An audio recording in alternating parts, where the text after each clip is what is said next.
السلام عليكم ورحمة الله وبركاته. وكالعادة أنا متأخرة وده فيديو العيد كان المفروض ينزل من فترة. النهاردة هطلع الفسيخ معاكم وهعمل رنجة سهلة خالص اللي هي البيزك السادة اللي بالطحينة ما فيهاش أي حاجة. عملنا قبل كده سوا مع بعض سلطة الرنجة بالمايونيز والفلفل الألوان، وكمان عملنا سلطة رنجة بالزبادي والبنجر، وكنا أول الناس اللي تعملها على اليوتيوب. وهفتح كمان على البسارية، وكل ده ما ينفعش من غير طبق البطاطس المحمرة اللي بيهدي الدنيا وطبق الخضار. تعالوا معايا الأول أقول لكم إزاي نخلي الرنجة بطريقة بسيطة ونعملها مكعبات ونشيل منها كمان الشوك سلسلة الظهر والجلد بطريقة بسيطة وسهلة جدا، من غير ما نحطها على البوتاجاز. يلا بينا نبدأ سوا مع بعض. أول حاجة بعملها بشيل الجزء بتاع البطن ده، جزء صغير خالص منه، وبعد كده بفتح الرنجة من الظهر مش من البطن، وبسلك بالراحة خالص من عند السلسلة بتاعة الشوك. تمام. وانا اوريدي شلت الجزء من البطن ففتحته لحد ما بوصل للفتحة اللي انا فتحتها ببساطة جدا وبالراحة، لأن لحم الرنجة بيبقى طري جدا ما بيستحملش أي حاجة فيه. طبعا التسليك اللي أنا عملته فتح لي الجزئية بتاعت الشوك دي فبشيلها بكل سهولة. بعتذر طبعا على المنظر، لكن اللي بيحب الأكلات دي ما بيفرقش معاه التنظيف والكلام ده، الريحة لوحدها تجوع يا جماعة. تمام. النهاردة هعملها بسيطة وسهلة جدا. استنوا فيديو بتاع شم النسيم، ان شاء الله ممكن يكون في تغييرات عن الوصفة بتاعة المرة دي.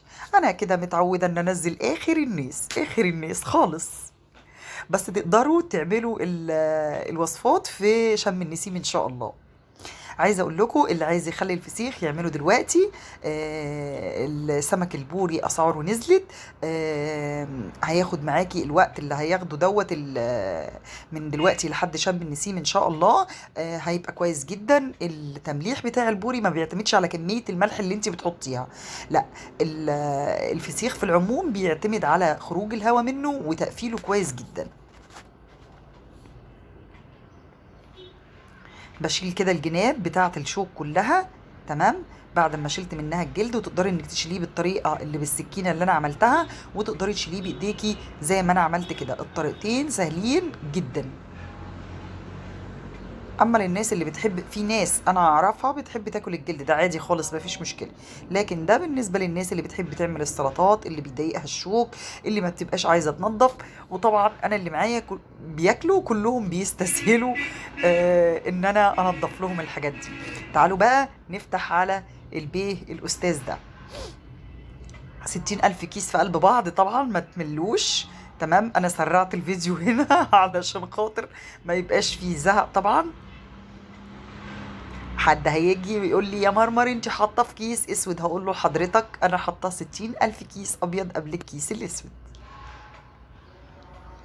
وتقفيلات بقى ولزق وبتاع، وهتلاقوا حاجات كتير قوي في قلب بعضها. طبعا ده علشان خاطر المية اللي بينزلها الفسيخ ما بيبقاش له ريحة يا جماعة غير اول 3 او 4 ايام بس، اللي هو تخليل مظبوط. 3 أو 4 ايام بس تلاقي ليه الريحه اللي هي بتاعت الزفاره ديت هي اللي بتبقى ظاهره، لكن بعد كده مفيش اي ريحه بتبقى ظاهره منه، علشان خاطر الناس اللي ما بتبقاش عارفه التخليل بيبقى عامل ازاي، ولما بتشم الريحه بتفتكر ان كده باظ. لا، اول 3 او 4 ايام بتلاقي ريحه الفسيخ. بصوا ما شاء الله، انا هنا مخلله بملح وشطه بس. تمام. مخلله الميكس ما بين ملح ناعم وملح خشن، وممكن احط لك الفيديو لاني عملته اكتر من مره في قلب بعد الفيديوهات تقدري انك تشوفيه. وكمان عملنا السردين سوا مع بعض. الجديد كانت البسارية، عملتها مرتين 3. مره منهم صورتها، والمرتين التانيين بصراحه ما صورتهاش. النهارده هفتح عليها معاكم عشان خاطر نشوفها، والحقيقه انها بتبقى تحفه جدا في التخليل.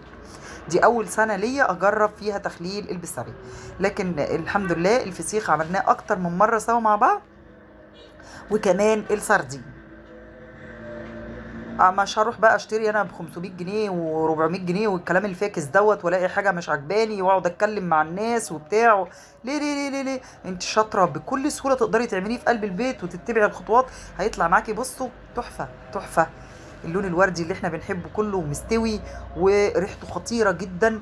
يعني بصراحه انا قلت لكم قبل كده يا جماعه، الست الشاطره رزق. نتعود نعمل كل حاجه في قلب البيت، والغالي بره يعني نبتعد عنه. هنجيبه ليه؟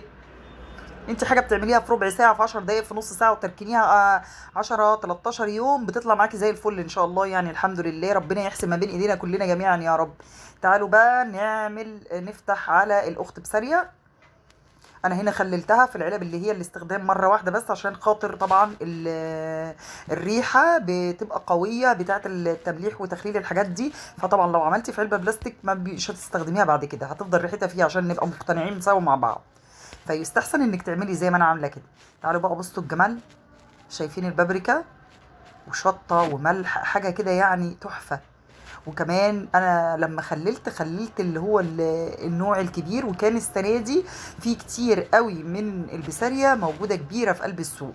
كانت يعني تقريبا من السنين النادره اللي تلاقي فيها البسارية بالحجم ده. تعالوا كده نفتح سوا مع بعض واحده. بصوا حجمها ما شاء الله قد ايه، يعني حجم معتبر يعني.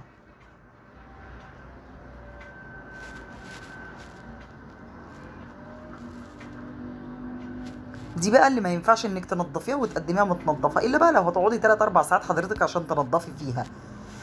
بتتعصر عليها ليمون وشويه زيت. طبعا احنا غاسلينها ومصفينها كويس جدا، فالتمليح بتاعها نضيف الحمد لله. فاحنا كل اللي هنعمله ان احنا هنفتح كده اهوت، نطلع الشوك من النص، وادي الناحيتين بتوع البسارية اللحم اهو، بمنتهى الجمال وتحفه. البسارية من الحاجات اللي شبيهه قوي بالانشوجه، تمام. حاجة يعني كده خطيرة من الآخر. تعالوا بقى نشوف شكل الأكل بتاعنا في الآخر. بصوا الفسيخ عظمة عظمة ما شاء الله. وطبعا السفرة بتاعتك الرنجة اهي مخلية وعليها طحينة بس وزيت وليمون، وادي البسارية عليها ليمون. وعشاق الفسيخ ما بياكلوش الفسيخ غير بالليمون بس والزيت. احلى اكله النهارده يا ست الكل، طبق البطاطس ده ما ينفعش ان احنا نستغنى عنه. قلنا بيخف الملوحه شويه من الاكل. الفسيخ تحفه تحفه، لحم وردي وطعمه جميل وزبده. الرنجه اللي هي الاساسيه مكعبات اهي بالطحينه والزيت، وكمان البسارية عليها ليمون وزيت بس. وصفتنا النهارده كانت بسيطه سهله جدا. هسيب لكم الفيديوهات بتاعه التخليل بعد كده. ما تنسوش اللايك والشير.